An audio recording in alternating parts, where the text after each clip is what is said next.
하나님은 이 세상에서 어떻게 우리가 살아가기를 원하시는가? 오늘 그 두 번째 시간인데요. 하나님이 다스리심을 그것을 드러내는 그리고 그러한 삶으로 세상을 경영하는 이 삶을 우리에게 말씀하고 있습니다. 여러분, 이 땅은, 이 사회는, 이 나라는 하나님이 다스리심을 믿으십니까? 네, 하나님이 살아계시고 역사하시고 주권자 되셔서 주관하시고 인도하신다고 믿으십니까? 그런 세상에서 우리가 살아가는데요. 물론 어그러지고 삐뚤어지고 이 세상에 문제도 많이 있고 타락한 면도 있어요. 그런데 하나님이 다스리신다라고 믿고 살아간다면 기독자로서 내가 하나님을 아버지라고 부르는 기독인으로서 어떻게 이 땅을 살아가야 되는가? 이 세상 가운데서 어떤 삶의 자세를 견지해야 되는가? 이건 매우 중요한 겁니다.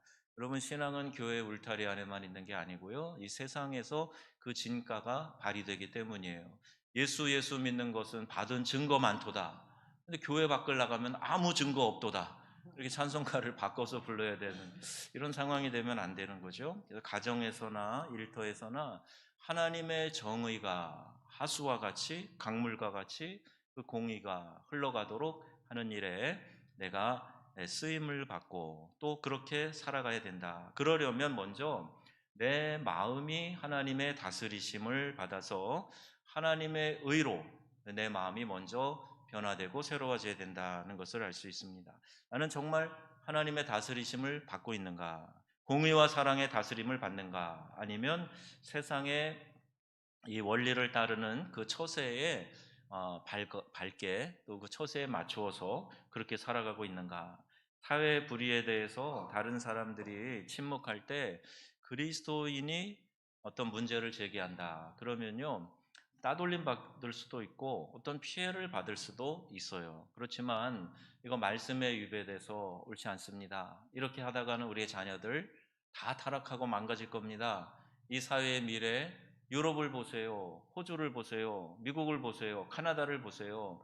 그렇게 법안을 세워놨더니 이러이런 면에서 나라가 어려워지고 혼란스러웁니다. 그러면 안 됩니다. 아니, 이런 이야기를 우리가 분명히 할 수 있어야 되고 그 문제를 놓고 기도할 수 있어야 되죠.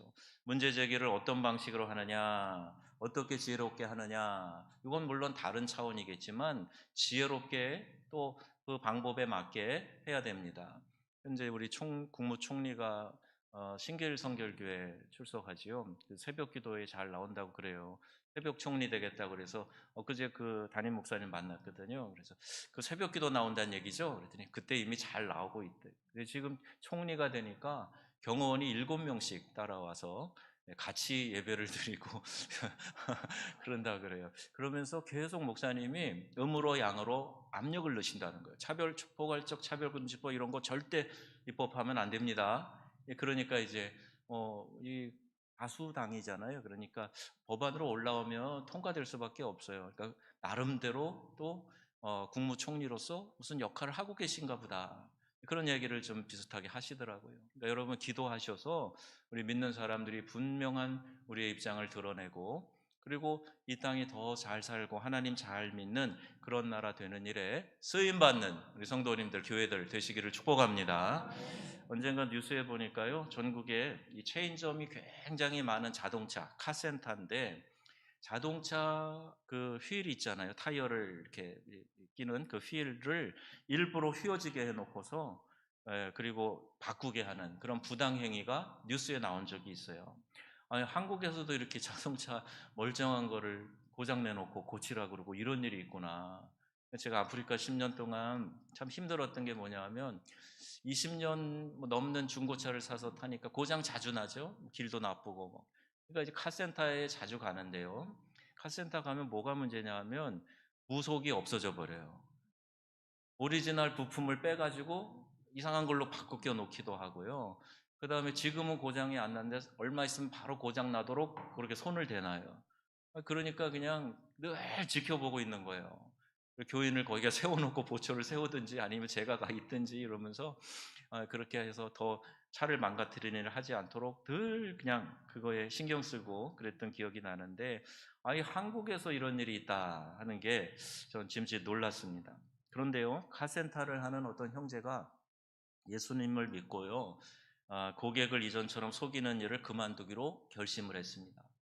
정직한 경영을 하기 시작을 한 거예요. 근데 서너 달 지나니까 아니 이 가게가 점점 이제 어려워지는 겁니다. 뭐 적자가 나기 시작을 하는 거예요.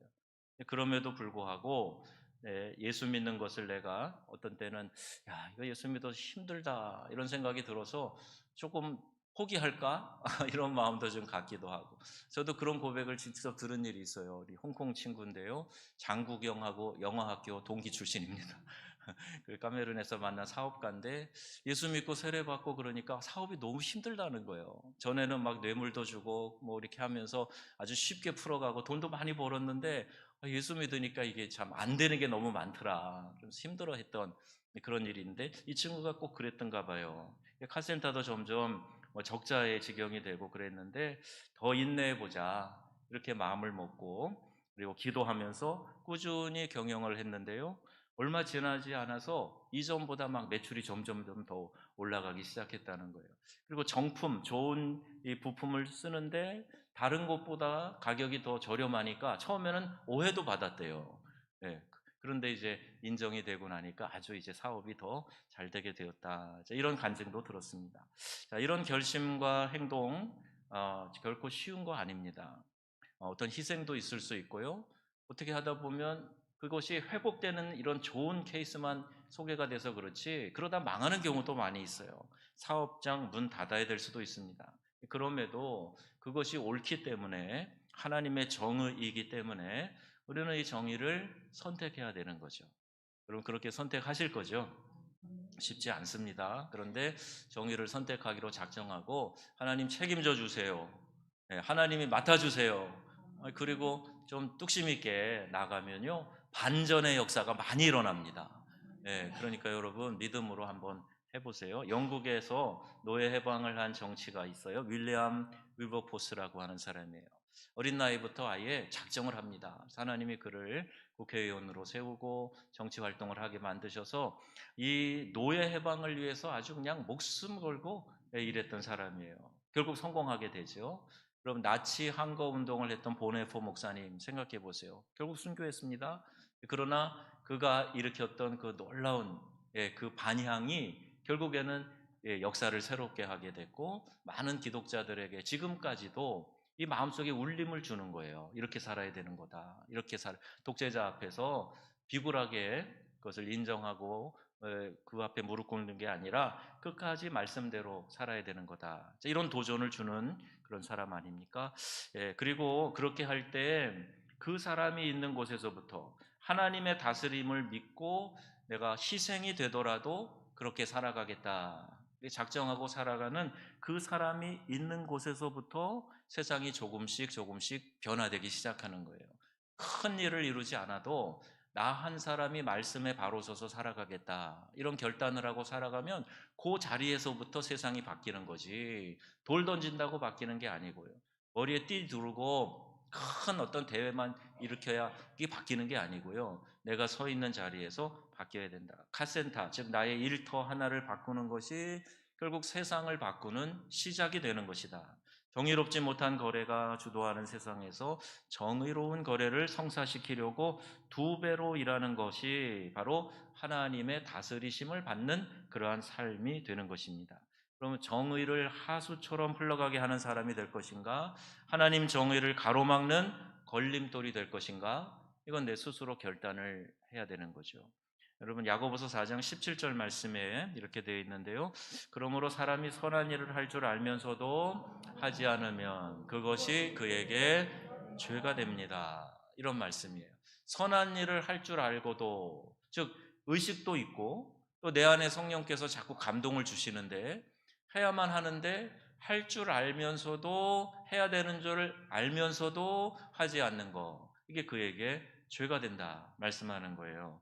자, 이제 좀 쉬운 버전으로 읽어보겠는데요. 야고보서 5장 1절과 4절인데 먼저 1절 말씀 한번 같이 읽어보겠습니다. 부자들은 여러분에게 닥쳐올 비참한 일들을 생각하며 울며 부르짖으십시오. 4절 보십시오. 여러분의 밭에서 곡식을 벤 일꾼들에게 주지 않고 가로챈 품삯이 소리를 지르고 있습니다. 그래서 일꾼들의 아우성 소리가 전능하신 주님의 귀에 들어갔습니다. 아멘. 자, 가인이 아벨을 죽였을 때 아벨의 피가 땅에서 하나님께 호소한다 그랬어요. 품삯을 떼먹었을 때 품삯도 소리 지르고 일꾼들의 아우성 소리가 하나님의 귀에 들어갔다. 이런 표현이에요. 여러분, 내가 싹 가리면 가려지는 게 아니고요. 우리 손바닥으로 하늘을 못 가린다 이런 속담도 있는데 하나님은 다 아신단 말이에요. 누군가의 마음에 상처를 내고 누군가를 내가 어렵게 만들고 그들에게 가야 될 이익을 강탈하고 그러면 그 자체가 바로 하나님 앞에서 죄가 된다. 여러분, 지금 내가 실천할 선한 일이 정의가 뭔지 알면서도 그대로 행하지 않으면 그게 죄가 된다고 말씀하고 있어요. 직원들에게 정당한 보수를 주지 않는 사업가가 악덕 고용인입니다. 직원들의 생계를 책임지는 사람이 매달 노동한 대가를 지불하는 것은 중요한 의무이기 때문이죠. 그래서 믿음의 기업에서 크리스찬 단체에서 임금을 제대로 주지 않으면서 하나님의 일이니까 참아라. 선교사적인 마음을 가지고 이렇게 적게 주는 것에 대해서 이해해라. 이렇게 하는 것은 정당하지 않다는 거예요. 그럴 때 일꾼들의 아우성 소리가 전능하신 하나님의 귀에 들어간다. 본문은 이렇게 말합니다. 누구든 억울하고 속상하게 해서는 안 된다는 얘기예요. 그래서 여러분 주변에서 내가 당연히 해야 될 거, 이런 것들을 여러분이 스스로 붙잡고 맡고 있으면 거기에 대한 책임이 나에게로 돌아간다는 겁니다. 세상을 하나님을 왕으로 섬기는 백성인 우리가 그리스도와 함께 세상살이를 할 때 잊지 말아야 될 두 가지 중요한 세상 경영의 원리가 있습니다. 바로 뭐냐? 공의와 사랑이에요. 많이 들어본 얘기 아니죠? 이거 그 하나님의 속성이에요. 하나님의 속성, 공의와 사랑. 그런데 우리가 세상을 살아가는 경영 원리도 공의와 사랑입니다. 이 두 가지가 함께 있어야 돼요. 첫째, 어떻게 하나님의 공의와 사랑을 적용해 볼 수 있는가? 먼저는 일이나 직업을 선택할 때 잘 선택해야 됩니다. 그리스도인이라면 선택하지 말아야 될 직업도 있다는 거예요. 예를 들어 여러분 이렇게 사행심을 조장해서 하는 도박장을 운영한다. 이거 그리스도인으로서 당연히 하지 말아야 될 직업을 하고 있는 거. 직업이라고 할 수도 없죠. 그런 일을 하고 있는 거예요. 또한 직업 자체로 문제가 없어도 어떻게 그것을 경영하느냐, 이것도 문제가 될 수가 있어요. 여러분, 누가 그러더라고요. 변호사도 변호사 나름이다. 미국에는 하도 이 고소가 많으니까 이제 변호사 직업이 성행을 하는데요. 이 변호사도 자기 이익에 따라서 그냥 정의를 쫓아가는 게 아니라 이익에 따라서 뭐 사건을 굽게도 만들고 법관이 이렇게 대법원에 가면 이렇게 들고 있는 그 있잖아요, 그죠? 저울. 어디에도 치우치면 안 된다는 그런 의미일 텐데 그런데 뭔가 자꾸 치우치는 거예요. 권력에 치우치고 물질에 치우치고 그러면 안 된다. 직업도 잘 선택해야 되고 선택한 직업을 경영하는 데 있어서도 이 공의와 사랑 이것이 잘 적용이 돼야 된다는. 두 번째, 우리가 속한 직장과 지역 공동체에서 사람들을 어떻게 대해야 되는가? 특별히 힘없는 사람, 사회적 신분이 높지 않은 사람, 연로하거나 연소한 사람, 그 사회 약자들이죠. 그런 분들을 대할 때 기독인들이 더 관심을 가지고 따뜻한 사랑으로 대해야 된다. 특별히 소외된 사람들, 사회 약자들, 동성애자들, 장애인들 이런 사람들을 좀 우리가 돌보는 마음 갖고 긍휼히 여기는 마음을 갖고 그래야 된다는 거죠. 또 사회 불의한 구조와 시스템에 대해서 저항하고 대처하는 그런 방법도 찾아 간구해야 됩니다. 사진을 제가 보냈는데요. 이 기쁨의 도시라고 하는 영화 여러분 보신 일이 있을 겁니다. 1992년에 나왔는데 이게 이제 인도에서 이렇게 그 사역을 했던 그런 그 실제적인 얘기를 가지고 영화로 만든 거다. 이렇게 소개가 되고 있어요. 기쁨의 도시라는 제목인데요. 그 마을 이름이 그래요. 그런데 사실은 그 안에 온갖 폭력과 착취와 이런 것들이 그냥 난무하는 이제 그런 곳이었어요. 제대로 된 의료시설 하나 갖추지 못한 진료소에서 환자들을 돌보면서 살고 있던 진료소 경영자, 이게 주인공인데요. 조안 바실이라는 여인이 나옵니다. 거기에 이제 이 한 의사가 거기에 가게 되었는데, 그 사람이 이제 맥스라고 하는 이름이에요. 그 우리가 잘 아는 영화 배우 패트릭 스웨이지가 의사로 나옵니다. 네, 그래서 의사라는 걸 알고 일손을 좀 도와달라, 거들어 달라. 자, 이렇게 조안이 제안을 합니다. 의사니까 얼마든지 뭐 의술을 베풀 수 있고, 그런데 워낙에 이 사회가 복잡하고 잠깐 있다 떠날 양으로 허락을 하지 않아요. 네, 그러니까 거기에서 한 유명한 대사가 있어요. 인간에게는 세 가지 선택밖에 없어요. 첫째 뭐냐? 도망치거나 방관하거나 아니면은 부딪혀 보거나. 셋 중에 하나다. 그리고 우리가 3.1 운동 일으켰던 거는 부딪혀 본 거잖아요. 힘은 하나도 없고 계란으로 바위 치는 것 같아도 그래도 만세 운동하고 했던 거는 부딪히는 거예요. 도망갈 거냐, 그냥 비굴하게 방관할 거냐, 아니면 부딪혀 볼 거냐. 이 세 가지 선택 중에 하나다. 정치 성향, 지역이나 정당의 입장 옹호하는 것이 아니라 하나님의 사랑과 정의의 관점에서 사회의 불의에 대해서 저항해야 하는 것, 이것을 말합니다. 그럼 하나님의 세상 경영에 참여하는 일, 이것은 굉장히 중요해요.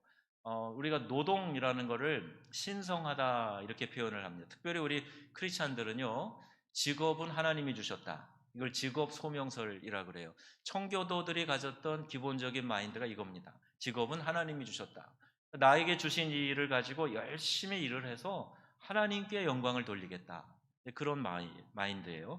요한복음 5장 17절에 참 재밌는 말이 나옵니다. 내 아버지께서 일하시니 나도 일한다. 누가 하신 말씀이죠? 예수님이 하신 말씀이에요. 아버지 하나님도 일하시니까 나도 일한다. 그리고 예수님 열심히 이 땅에서 복음 전도하시고 가르치시고 귀신 내어 쫓으시고 이렇게 열심히 사역을 하셨어요. 주님께서 이런 일을 하셨으니 당연히 우리도 그 사역을 이어서 열심히 일하는 삶을 살아야 되죠. 고대 사상은요, 노동을 좀 천한 것으로 그렇게 봅니다. 그래서 그냥 우리나라도 유교의 오랜 전통 때문에 사농 공상 이런 순서를 정해놓고 그냥 선비는 고귀하고 좋은 것이고, 일하고 땀 흘려 일하고 이러는 거는 그거 뭐 배운 사람들, 먹물개나 묻힌 사람들 할 일이 아니다. 지식인 귀족은 노동할 필요가 없다. 처음에 선교사님들이 와가지고 막 정구라는 걸 했대요. 테니스 같은 거 있잖아요. 땀을 흘려가면서 막 공을 넘기고 막 그러니까 양반 되시는 분이 점장에 그거 뭐 하십니까? 지금 운동합니다. 그 땀 흘려가면서 그렇게 힘든 일 하십니까? 머슴 시키지. 그렇게 얘기했다는 거잖아요. 그러니까 운동을 왜 하는지도 모르고 머슴 시켜서 하지. 힘든 일은 안 하려고 그러고. 그런 게 이제 우리나라에도 오랜 뿌리가 있어요. 그런데 여러분, 기독교는요, 노동을 신성하다고 이야기합니다. 하나님이 주신 일이고 땀 흘려 일해서 수고해서 식물을 먹는 거, 이거 하나님의 창조 질서에 어울리고 맞는 일이에요. 그래서 데살로니가후서 3장 10절에 이런 말씀이 있어요. 여러분, 오해 없이 이 말씀을 읽으셔야 됩니다. 시작. 우리가 너희와 함께 있을 때에도 너희에게 명하기를 누구든지 일하기 싫어하거든 먹지도 말라 하라 하였더니. 아멘. 이 말씀을 하신 배경이 물론 있지만 일하기 싫으면 먹지도 말라, 이렇게 성경은 기록되어 있습니다. 땀 흘려 수고해서 그 수고한 열매를 내가 취해야 된다, 이런 말씀인 거죠. 불한당, 굉장히 나쁜 말이잖아요. 근데 이 말 그대로 풀어보면 땀을 흘려서 일하지 않고 무의도식하는 사람을 얘기하는 거예요. 일하지 않고 쉽게 돈 벌려고 하는 건달들, 이걸 불한당이라고 얘기하잖아요. 가사노동, 여러분 요새는 우리 젊은이들은 집안일도 이렇게 아내랑 남편이 알아서, 육아도 알아서 나눠서 이렇게 많이 하는 것 같아요. 거기에 비하면 저는 이미 굉장히 9세대 사람인데 같이 이렇게 일하는 것을 부부간에도 이제 잘 타협해서 이렇게 정해서 하는 것 같습니다. 우리 아이를 만났는데 내가 밥을 했으니까 설거지는 남편이, 이게 정해놨더라고요. 야, 설거지 안 하냐? 이러면 설거지는 남편이, 내가 밥 했잖아. 그러고 그냥 아예 안 하는 거예요. 그러니까 같이 이렇게 뭐 잘 얘기가 돼서 타협이 된 것 같아요. 그런데 여러분 농사를 할 때요, 이 사람들에게 먹거리를 제공하는 거죠. 그러니까 이것도 굉장히 귀한 일이고, 가정에서 아내들이 하는 집안일을 우리나라는 참 이 철학적으로 굉장히 깨어있는 나라입니다. 집안에서 여자들이 하는 일을 뭐라 그래요? 살림한다 그러잖아요. 살림. 예. 살림이 살리다에서 온 전성 명사예요.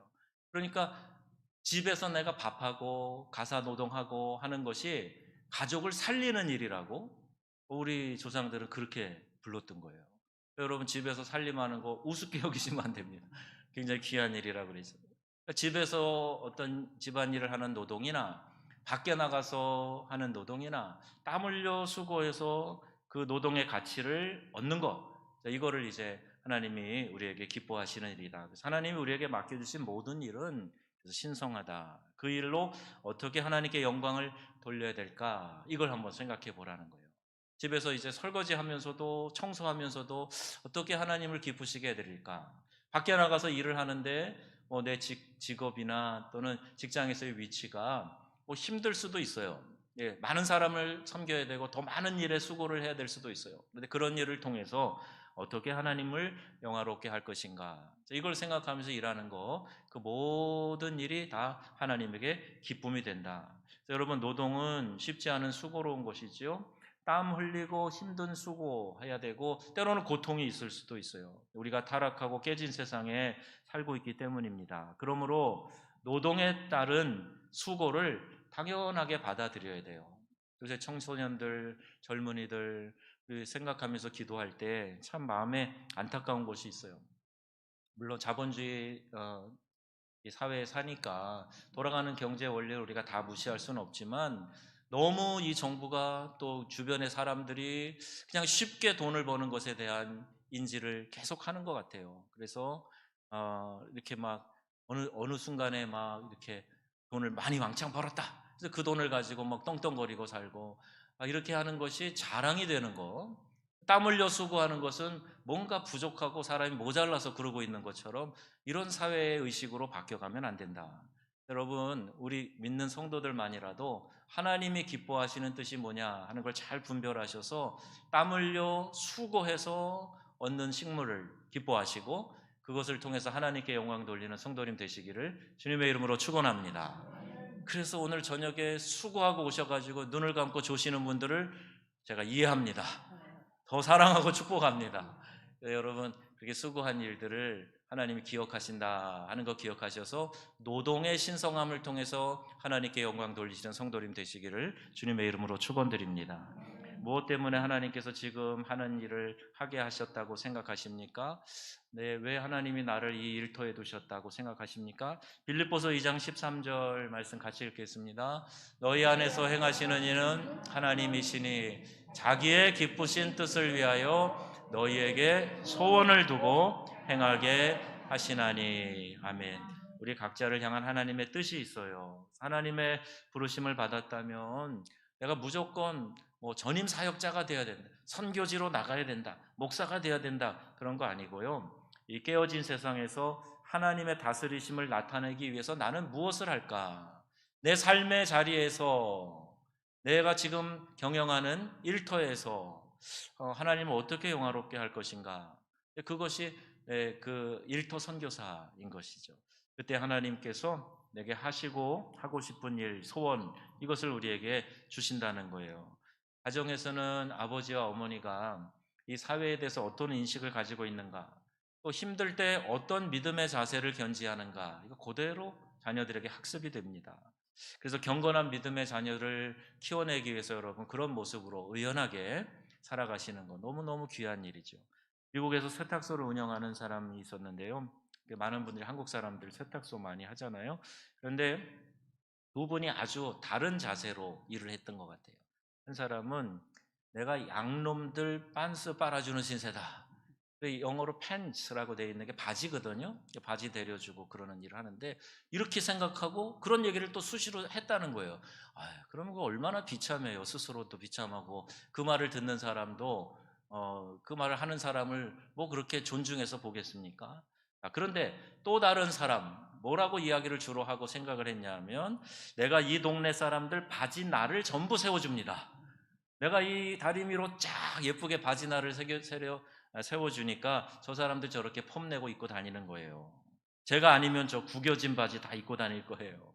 여러분 보세요.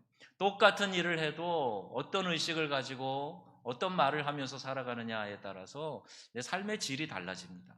보는 사람의 평가가 달라지는 거예요.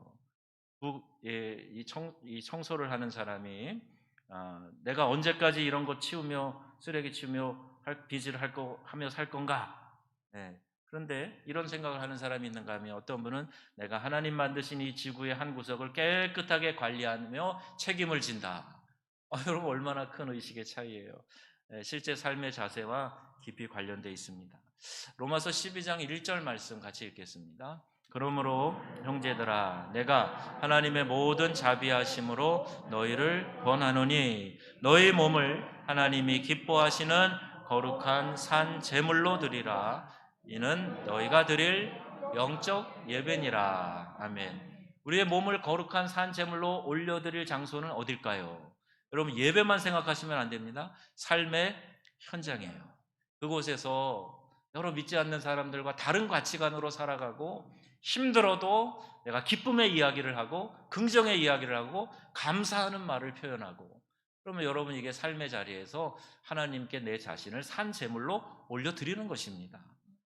그런 믿음의 삶을 사시기를 축복합니다. 교회 안에서 예배할 때는 다 그렇게 그런 마음으로 하시겠죠. 그런데 삶의 현장에서 예배 더 중요해요. 여러분 가서 그런 모습으로 살아가는 것이 바로 주님을 전하는 전도가 되는 것이고요. 불평 대신 감사를 하는 그 입술을 통해서 하나님의 영광을 받으신다는 말입니다. 골로새서 3장 20절 23절 이런 말씀이 있습니다. 같이 읽겠습니다. 종들아, 모든 일에 육신의 상전들에게 순종하되 하나님을 기쁘게 하는 자와 같이 사람을 기쁘게 하는 자와 같이 눈가림만 하지 말고 오직 주를 두려워하여 성실한 마음으로 하라. 무슨 일을 하든지 마음을 다하여 주께 하듯 하고 사람에게 하듯 하지 말라. 아멘. 동서고금을 막론하고 사람들은 눈치 보는 존재예요. 내 상전이 있고 그러면 그 앞에서 잘하는 척 하는데 그러지 말라는 거예요. 주님을 대하듯이 하라. 주님께 하듯이 하라. 성실한 마음으로 하라. 무슨 일을 하든지 주님께 하듯이 하고, 사람들에게 형식적으로 하는 것처럼, 눈가림하듯이 하는 것처럼 그렇게 하지 말아라. 우리의 삶의 궁극적인 목적이 뭘까요? 고린도전서 10장 31절에 분명하게 기록하고 있어요. 그런즉 너희가 마시든지 무엇을 하든지 다 하나님의 영광을 위하여 하라. 아멘. 하나님의 영광을 위하여 하라. 하나님께 영광을 돌린다 하는 것은 하나님의 솜씨, 하나님이 하신 일, 하나님의 다스림, 이것을 드러내는 것을 말합니다. 보여지는 글로 말로만 하는 게 아니고요, 사람들이 그렇게 느끼고 생각하도록 행동하는 거예요. 우리의 삶의 궁극적인 목표가 바로 여기에 있습니다. 그래서 여러분 그렇게 수고하고 주님께 나오시면 우리 주님의 위로가 큰 거예요. 네가 이 일을 위해서 참 수고 많이 했다. 감당하느라고 참 고통스러웠을 텐데 고맙다. 우리 하나님이 여러분을 안아주시고 등 두드려 주시고 그러는 거지. 세상 사는데 세상 사람들하고 똑같은 방식으로 그냥 잔깨 부리면서 슬쩍슬쩍 속여가면서 없는 사람, 약한 사람은 그냥 짓밟고 힘 있는 사람, 가진 사람 앞에 가서는 비굴하게 그러고 왔을 때 주님이 잘했다 이렇게 하시겠냐고요. 여러분 수고스러울수록 하나님의 은혜가 더 크다는 사실을 꼭 기억하시기를 바랍니다. 저 사람이 저렇게 사는 것을 보니 정말 하나님이 계신가 보네. 여러분 그런 얘기를 들으셔야 되는 거예요. 저 사람이 저렇게 어려운 상황에서 찬송에 나오고 막 기쁨의 말을 하고 감사의 말을 하는 걸 보니 신앙생활하는 게 뭔가 다른 게 있는가 보네. 여러분 이 감사의 절기에 꼭 그렇게 드러내시는 성도님 되시기 바랍니다. 이게 우리의 삶의 목적이에요. 풍성한 삶의 기초, 이제 거의 마지막 부분에 와 있는데요. 하나님과의 관계, 자신과의 관계, 공동체와의 관계가 그 기초가 되어서 열매 맺는 곳이 어디냐? 세상이에요. 이런 좋은 관계들을 통해서 세상에서 열매가 맺혀져야 된다. 그러려면 앞에 이 세 관계가 든든해야 하겠죠. 하나님의 정의와 사랑을 강물처럼 흘려보내는 사람이 하나님의 다스리심을 받으며 세상을 경영하는 사람인 것입니다. 이 사랑이 내게 있게 하여 주옵소서. 이 정의를 실천할 수 있는 용기를 주시옵소서. 성령님 도와주세요. 함께 해주세요. 그럼 사람의 힘과 의지로는 안 됩니다. 얼마 하다 또 주저앉고 또 주저앉고. 성령님 도와주세요. 내 안에 강한 감동으로 역사해 주옵소서. 기도하며 간구하며 승리하는 성도님들이 다 되시기를 우리 주 예수님의 이름으로 축원합니다. 아멘.